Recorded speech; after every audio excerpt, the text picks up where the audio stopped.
അസ്സലാമലൈക്കും വറഹ്മത്തുള്ളാഹി വബറകാതുഹു. നമ്മുടെ ഷാബിയുടെ വീഡിയോസൊക്കെ എല്ലാവരും കാണുന്നവരാണ്, ഒരുപാട് പേര് കണ്ടവരുമാണ്. അദ്ദേഹം ഒരു പെർഫ്യൂം ബിസിനസ് ചെയ്യുന്നുണ്ട്, അതോടൊപ്പം ഇൽമു പഠിക്കുന്ന ഒരു വിദ്യാർത്ഥിയാണ്.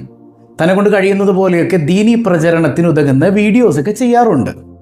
അപ്പോൾ ഈ അടുത്ത് റബീഉൽ അവ്വൽ വന്നപ്പോൾ പരിശുദ്ധമായ മൗലിദിനെക്കുറിച്ച്, മീലാദ് ഷരീഫിനെ കുറിച്ചൊക്കെ കുറച്ച് വീഡിയോസ് ചെയ്തിരുന്നു. ഇതൊക്കെ ഇങ്ങനെ വൈറലായി ജനങ്ങൾ സത്യം മനസ്സിലാക്കാൻ തുടങ്ങിയപ്പോൾ നമ്മുടെ കുറച്ച് ആളുകൾ, ചില വഹാബിയൻ ഐഡിയോളജിയുള്ള നമ്മുടെ സഹോദരങ്ങൾ പറയാൻ തുടങ്ങി, ഇവനെ ഇനി മക്കത്ത് കയറ്റൂല, ഇവനെ മദീനത്ത് കയറ്റൂല, ഇവനെ അങ്ങ് ബാൻ ചെയ്ത് കളയും. എന്താലേ ഇവരുടെ തറവാട്ട് സ്വത്താണോ മക്കയും മദീനയും? അല്ല, അറിയാൻ പാടില്ല എന്നിട്ട് ചോദിക്കുകയാണ്. ഒന്ന് രണ്ട് കാര്യങ്ങൾ പറയാനുണ്ട്. എന്താണെന്ന് വെച്ചാൽ യഥാർത്ഥത്തിൽ ഇതാണ് ഈ വഹാബിയൻ ഐഡിയോളജിയുടെ ഒരു സ്വഭാവം എന്ന് പറയുന്നത്. ഇവർ വളരെ അക്ഷമരാണ്, ഇവർക്ക് തീരെ ക്ഷമ ഉണ്ടാവില്ല. ഒരു ജാതി തീവ്ര സ്വഭാവമുള്ള ആളുകൾ. നിങ്ങൾ നോക്കിക്കോ, ഈ വീഡിയോ ഇട്ട് കഴിഞ്ഞാൽ ഇതിൻ്റെ താഴെ വന്ന് എൻ്റെ വാപ്പാക്കും ഉമ്മാക്കും വിളിക്കും, പച്ചത്തെറി വിളിക്കും, ചാറപാറ, കള്ള കാഫിറെ, മുശിരിക്കെ, മറ്റവനെ മറിച്ചവനെ, ഒരു ഒരു ഒരു ഉളുപ്പുമില്ലാതെ ഇസ്ലാമിൻ്റെ പേരിൽ പച്ചത്തെറി വിളിക്കാൻ ഇവർ തയ്യാറാണ്. വാട ഡാഷ് മോനെ തൗഹീദിലേക്ക്. ഇങ്ങനെയൊക്കെയാണ് റസൂലുള്ള ദഅവത്ത് ചെയ്തിരുന്നതെങ്കിൽ ആരെങ്കിലും ഇസ്ലാം മതം സ്വീകരിക്കുമായിരുന്നു? നിങ്ങൾ ചിന്തിച്ചു നോക്കിയേ. എന്നെ ഇൻബോക്സിൽ വന്നിട്ട് പച്ചത്തെറി വിളിച്ചിട്ട് വാടാ തൗഹീദിലേക്ക്, എടാ നീ മറ്റവനാണ് മറിച്ചവനാണ്, നീ വാടാ മുജാഹിദിലേക്ക്, ലാ ഇലാഹ ഇല്ലല്ലാഹ് ചൊല്ലടാ ഡാഷ് മോനെ. എന്തായാലും ഒരു തൗഹീദിൻ്റെ ഊക്ക്. അപ്പോൾ വിമർശനങ്ങളെ തീരെ ഉൾക്കൊള്ളാൻ കഴിയാത്ത ഒരു ജാതി സ്ഫോടനാത്മക സ്വഭാവമുള്ളവരാണ് വഹാബിയൻ ഐഡിയോളജികൾ ഉള്ളവർ.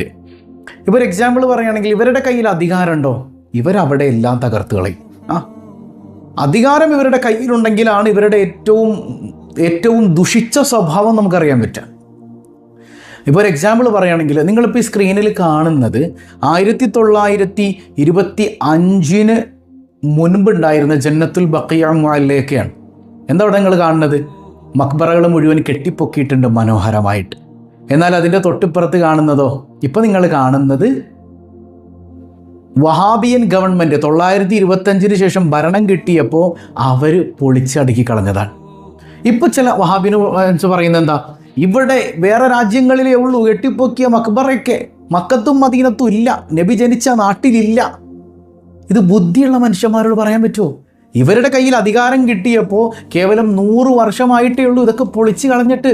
റസൂലുള്ളാഹി സ്വല്ലല്ലാഹി അലൈഹി വസല്ലം തങ്ങളുടെ കാലം മുതൽക്ക് മനോഹരമായി മക്ബറകളും മസാറുകളും ഒക്കെ ഭംഗിയായി നിലനിന്ന ഇടം തന്നെയാണ് ജന്നത്തുൽ ബഖിയ മുഅല്ലയൊക്കെ. ഇവർ പൊളിച്ച് കളഞ്ഞതാണെന്നേ. അപ്പോൾ ഇവരുടെ കയ്യിൽ അധികാരം കിട്ടിയാലാണ് ഇവരുടെ ഏറ്റവും ദുഷിച്ച സ്വഭാവം നമുക്ക് പ്രകടമാവുക. അതിൻ്റെ ഏറ്റവും വലിയ അടിത്തറ എന്ന് പറയുന്നത് ഇബ്നു അബ്ദുൽ വഹാബ് എന്ന് പറയുന്ന അതിതീവ്ര ചിന്താഗതിക്കാരനായ ഒരു മനുഷ്യനുണ്ടായിരുന്നു, ഇബ്നു അബ്ദുൽ വഹാബ്.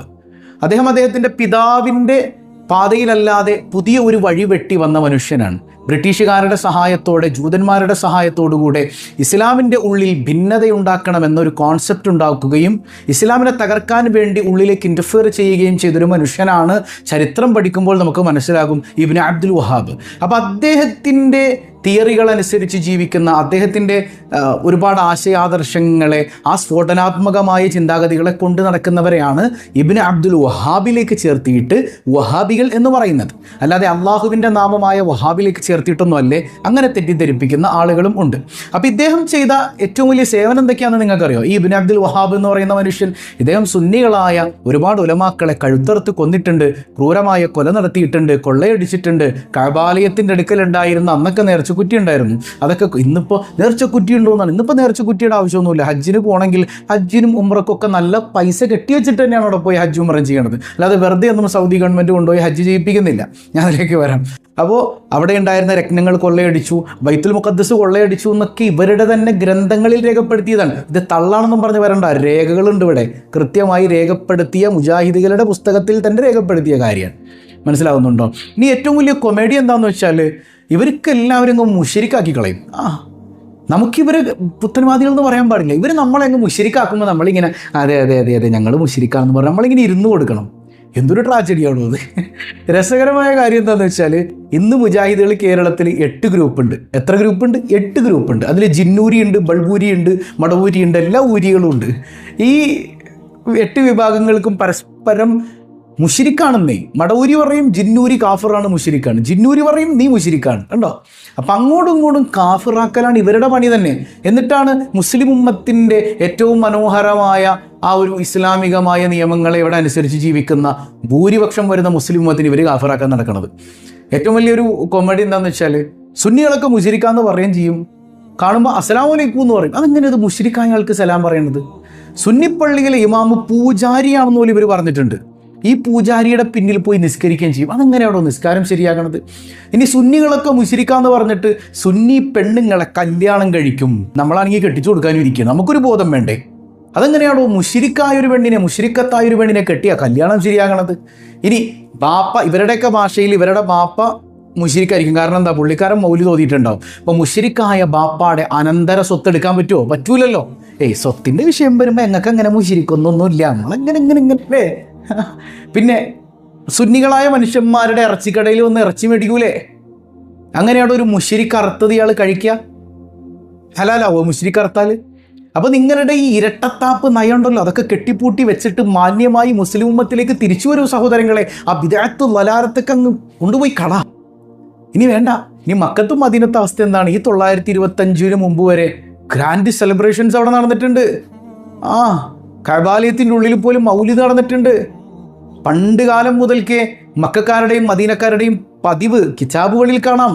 ഖസ്തലാനി ഇമാമൊക്കെ പറഞ്ഞു വെച്ച് കൃത്യമായി നമുക്ക് വായിക്കാൻ പറ്റുമല്ലോ. അന്നവർ വലിയ സിയാറത്തും അതുപോലെ തന്നെ വലിയ മൗലിദ് സദസ്സും വലിയ ഭക്ഷണദാനവും ഒക്കെ ആയിട്ട് വമ്പം പരിപാടികളും മക്കത്തും മദീനത്തും നടന്നിട്ടുണ്ട്.